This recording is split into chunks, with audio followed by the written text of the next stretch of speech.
So today I will discuss one of the most famous American novels which is Sister Carrie. इसे basically लिखा था Theodore dredger ने. Sister Carrie is a novel by Theodore Dreiser about a young woman who moves to the big city where she starts realizing her own American dream. Throughout the novel जो main theme portray किया गया है वो है American dream. American dream was basically a belief that every person has the freedom and opportunity to succeed and attain a better life. मतलब हर कोई successful हो सकता है, रिच हो सकता है if they work hard enough. So this was a particular belief that was prevalent in America. People were constantly thinking about how to become rich and successful. So basically money was the main factor in their life. सो इस novel में जो main 3 characters है वो है Carrie Meeber, Charles Strout and George Hurstwood. इसके अलावा और भी माइनर कैरेक्टर्स है which are Bob Ames, Minnie Hanson, Mrs Hale and Jackie Waits. In the beginning of the novel Carrie Meeber जो मेन कैरेक्टर है like you know she belongs from middle class and वो 18 year old की रहती है. To become rich and to find job वो जाती है अपनी सिस्टर मिनी के घर जो कि शिकागो में है. जब वो जा रही होती है during her train journey she meets a young salesman जो होता है चार्ल्स स्ट्राउट. वो बहुत ही हैंडसम एंड वेल्दी रहता है तो वो उसे देखकर भी अट्रैक्ट हो जाती है कि how you know he has been dressed and everything. वो लोग बहुत बातचीत करते हैं. देन ट्राउट उसे अपना नंबर भी देता है and they agree that they will meet again in the following week. अब जब कैरी जो है मिनी के घर पहुंचती है तो वो देखती है कि मिनी की फैमिली जो है वो बहुत स्ट्रगल कर रही होती है. लाइक मिनी और उसके हस्बैंड मतलब वो बहुत हार्ड वर्क करते हैं. जो मिनी और उसके हस्बैंड है हैंसन वो लोग भी बहुत फाइनेंशियली स्टेबल नहीं होते हैं एंड कैरी फील करती है कि they are expecting her to find the work almost immediately. तो दे वांट कि कैरी जल्द से जल्द अपना कोई जॉब ढूंढ ले और खुद का खर्च खुद ही उठाए. अब बहुत ही स्ट्रगल के बाद ना फाइनली कैरी को एक जॉब मिलती है एक शू फैक्ट्री में जहाँ पर वर्किंग कंडीशन बहुत इनह्यूमन था. मतलब बहुत ही हार्श वर्क किया जाता, हार्श वर्क कंडीशंस थे, लो वेजेस थे, बहुत ही कम सैलरी दी जाती थी. तो फिर वहाँ पे कैरी स्टिल काम करती है. जब विंटर आता है ना तो कैरी एक टाइम बीमार पड़ जाती है और वो due to her illness she is not able to go to the job. अब उसकी वजह से ना उसकी जॉब चली जाती है. अब जब कैरी की जो जॉब है वो शू फैक्ट्री में जो काम करती थी वो चली जाती है तो वो फील करती है कि अगर वो मिनी के पास वापस गई उसी घर में तो वो लोग शायद उसे रहने नहीं देंगे बिकॉज वो फाइनेंशियली चाहते हैं कि वो खुद ही अपना जॉब करे वगैरह.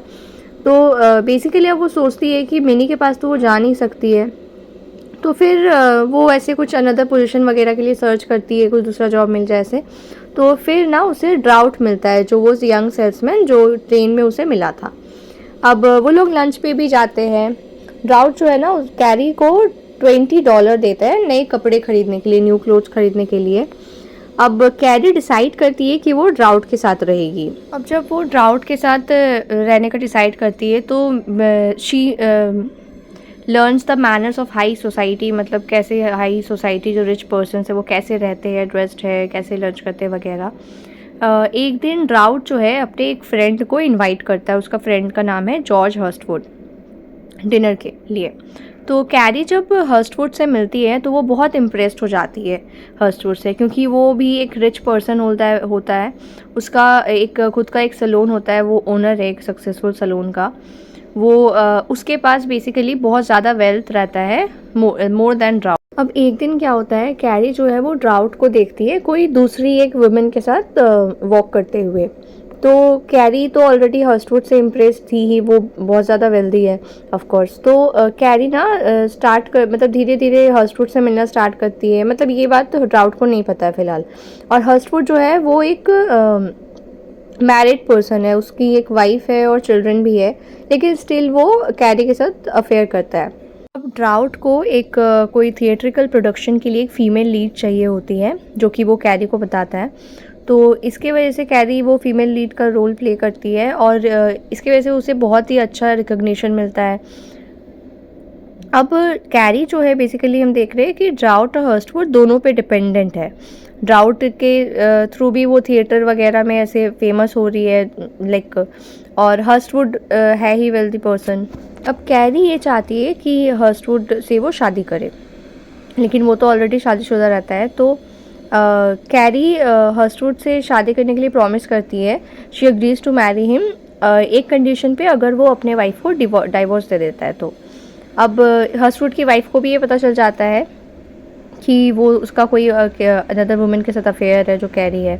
तो इसके लिए वो हर्स्टवुड की वाइफ जो है हर्स्टवुड से एक large some of money demand करती है, बहुत ज़्यादा पैसा।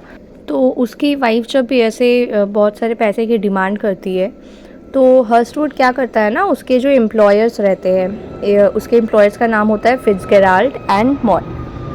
तो ये लोग एक सक्सेसफुल बार रन करते हैं शिकागो में ही, तो इनका ये पैसा स्टील करके भाग जाता है। अब हर्स्टवुड तो वो सिटी छोड़ के जाना चाहता है, तो वो कैरी को बोलता है कि ड्राउट हैज़ बीन इंजर्ड, उसको कोई इंजरी आई है और इसीलिए हमें उसको देखने के लिए जाना होगा। फिर बाद में वो लोग जब ट्रेन में रहते हैं, वो लोग न्यूयॉर्क जा रहे होते हैं, वो शिकागो छोड़ के अब न्यूयॉर्क जाता है हर्स्टवुड और कैरी। तो हर्स्टवुड फिर बाद में कैरी को ये चीज़ बता देता है। अब हर्स्टवुड जो है वो फाइनेंशियली अब उतना तो वेल्दी और रिच है नहीं जैसे कि उसे at the beginning of the novel दिखाया गया है। वो खुद भी स्टील करके भाग जाता है, क्योंकि सारे पैसे तो वो इसको दे देता है अपनी वाइफ को। तो अब उसका खुद का तो बेसिकली कुछ है नहीं, तो वो ना अब न्यूयॉर्क में एक ऐसे परमानेंट कोई सलून खरीदता है और एक मॉडेस्ट अपार्टमेंट में भी रहना स्टार्ट कर देता है। अब न्यूयॉर्क में ही जहाँ पे वो लोग अपार्टमेंट पे रहते हैं, वहाँ पे एक नेबर रहती है उन लोगों की, जिसका नाम होता है मिसेस वैंस। मिसेस वैंस और कैरी की काफ़ी ऐसे दोस्ती हो जाती है, वो लोग बातचीत करते हैं, डिनर पे भी जाते हैं, थिएटर वगैरह की बातें करते हैं। तो एक दिन वैंस जो है वो कैरी को ऐसे टूर पे लेकर जाती है आसपास, मतलब देखने के लिए न्यूयॉर्क वगैरह। तो कैरी एकदम इमीडिएटली बहुत अट्रैक्टेड हो जाती है, पूरे जो सिटी के सेटिंग्स वगैरह है वो एकदम ड्रीम करने लगती है कि मुझे भी ऐसे रिच पर्सन के जैसे रहना है, वे ऑफ लिविंग वगैरह। अब वैंस के एक कज़न होता है बॉब एम्स बोल के, वो उसे इंट्रोड्यूस करती है कैरी को। कैरी जो यहाँ पर है, हम लोग वो बिलीव करती है कि wealth and prosperity are the only keys to happiness. उसके लिए पैसा, मनी, यही सब कुछ होता है। वो सोचती है कि अगर मेरे पास मनी है तो I can be happy, I can be successful, right. अब जो अनदर जो कैरेक्टर अभी हम लोग ने पढ़ा कि बॉब एम्स जो कज़न होता है मिसेस वैंस का, वो इससे ऑपोजिट रहता है एकदम। वो सोचता है कि money is not the key to happiness, मतलब he thinks that materialism is hollow and fleeting. तो Carrie also feels attracted to the man's high morals, वो भी थोड़ा बहुत अट्रैक्ट हो जाती है। अब हर्स्टवुड जो है उसका सलून भी प्रॉपरली नहीं चल रहा होता है, जो वो परमानेंटली ऐसे खरीदा था न्यूयॉर्क में, और वो दिन पर दिन ना एकदम पुअर होते जाता है, डिप्रेस्ड होते जाता है। वो अपने कंडीशन को सोचते रहता है कि वो कैसे एकदम पुअर हो चुका है, उसके पास अभी कुछ नहीं है। पहले वो कैसे एक अमेरिकन ड्रीम अचीव किया था उसने, he was very wealthy, rich person, successful, बहुत पॉपुलर भी था, और अभी उसका कंडीशन बिल्कुल ऑपोजिट है। हर्स्टवुड डिप्रेस्ड रहता है, वैसे ही कैरी बहुत ज़्यादा ग्रो करती है, मतलब थिएटर वगैरह में वो धीरे धीरे बहुत फेमस होने लगती है और उसके पास बहुत ज़्यादा मनी आने लगता है, पैसा आने लगता है। So basically she gets a job on a casino chorus line, मतलब एक थिएटर वगैरह में एक उसको जॉब मिलती है, और उसका नाम भी वो अपना चेंज करती है, कैरी मेडेंडा, मतलब उसका रियल नेम होता है कैरोलाइन, और यहाँ पर वो कैरी मेडेंडा के नाम से बहुत फेमस हो जाती है। और हर्स्टवुड की तो जो फाइनेंशियली कंडीशन है, पर्सनल मतलब वो मेंटली कंडीशन है, वो दिन पे दिन और भी ख़राब होती जाती है। और इन कॉन्ट्रास्ट जो कैरी है वो बहुत ही ज़्यादा एकदम वर्क वगैरह में जॉब करती है एज अ एक्ट्रेस, उसको बहुत ज़्यादा फेम मिलता है, पैसा भी मिलता है, मतलब she is able to buy new clothes, she is able to do whatever she wants. तो बेसिकली वो बहुत ही रिच हो जाती है और अपने जो टाइम है वो सिर्फ थिएटर वगैरह की बातें करने या थिएटर के जो फ्रेंड्स वगैरह होते हैं उसमें स्पेंड करती है। बेसिकली अब नोवेल के एंड की तरफ है कि कैरी बहुत सक्सेसफुल हो जाती है थिएटर वगैरह में, अब वो फाइनली ना एक इंडिपेंडेंट वुमन हो जाती है, जैसे कि हम लोग स्टार्टिंग में देख रहे थे कि how she was dependent on two men, एक था ड्राउट जो सेल्समैन है और हर्स्टवुड, ये दोनों पे ही वो बिगिनिंग में डिपेंडेंट रहती है एकदम, लिविंग के लिए बोल सकते हैं या फिर फाइनेंशियली कंडीशन, तो उस पर ही डिपेंडेंट थी क्योंकि वो बहुत ही फेमस एक्ट्रेस हो चुकी होती है, उसके पास मनी फेम सब कुछ रहता है, तो वो अपने खुद के एक अपार्टमेंट में भी मूव करती है। अब वो हर्स्टवुड को भी छोड़ देती है, ठीक है, वो अपना जो प्रॉपर एक फ्रीडम है, इंडिपेंडेंस है, वो बहुत अच्छे से इंजॉय कर रही होती है। लेकिन साथ ही ना like she is also haunted by a sense of emptiness, वो उसको एम्प्टीनेस फील होता है, मतलब वो हैप्पी तो रहती ही नहीं है। ऐसा नहीं कि money is the key to happiness जैसा वो सोचती थी, वैसा बिल्कुल नहीं होता है। She has money but she is not happy. अब ड्राउट भी जो है ना न्यूयॉर्क में आता है, वो सोचता है कि कैरी के संग अपना रिलेशनशिप रिकनसाइल करने का, तो वो उसका प्रपोजल जो है ड्राउट का वो रिजेक्ट कर देती है। फिर धीरे धीरे Carrie is approached by Hurstwood also, मतलब हर्स्टवुड भी उसको अप्रोच करता है। At the end of the novel ये देखते हैं कि एमिस जो है वो जो विजिट मतलब वेल्दी सक्सेसफुल कैरी है उसको विजिट करता है, उसके घर पे जाते हैं अपार्टमेंट में, और कैरी यहाँ पर मनी है, फेम है उसके पास, वो बहुत सक्सेसफुल हो चुकी होती है, लेकिन बहुत अनहैप्पी रहती है, बहुत ट्रबल रहती है, और मतलब एमएस जैसा कि सोचता है कि मटेरियलिज्म इज़ हॉलो एंड अनफुलफिलिंग, उसके लिए हैप्पीनेस मनी ही नहीं है। तो वही चीज़ अभी कैरी फील कर रही होती है कि yes money is not the key to happiness.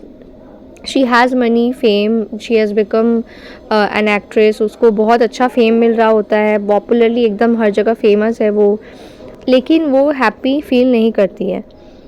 अब eight the end of the novel ये भी देखते हैं कि कैरी अब एमएस में, ड्राउट में या हर्स्टवुड किसी में भी इंटरेस्टेड नहीं रहती है। हालांकि वो उसकी एडवाइस वगैरह लेती है, उसकी बातों को सुनती है, लेकिन अब वो किसी पे भी मेन पर डिपेंडेंट नहीं रहती है, वो फाइनेंशियली इंडिपेंडेंट है, लेकिन वो हैप्पीनेस वो फील नहीं कर पाती अल्टीमेटली। सो यहीं पे हमारा नोवेल एंड होता है। आई होप ये नोवेल आप लोग को समझ में आया होगा। I will also make some more videos about the main themes and characters of this novel.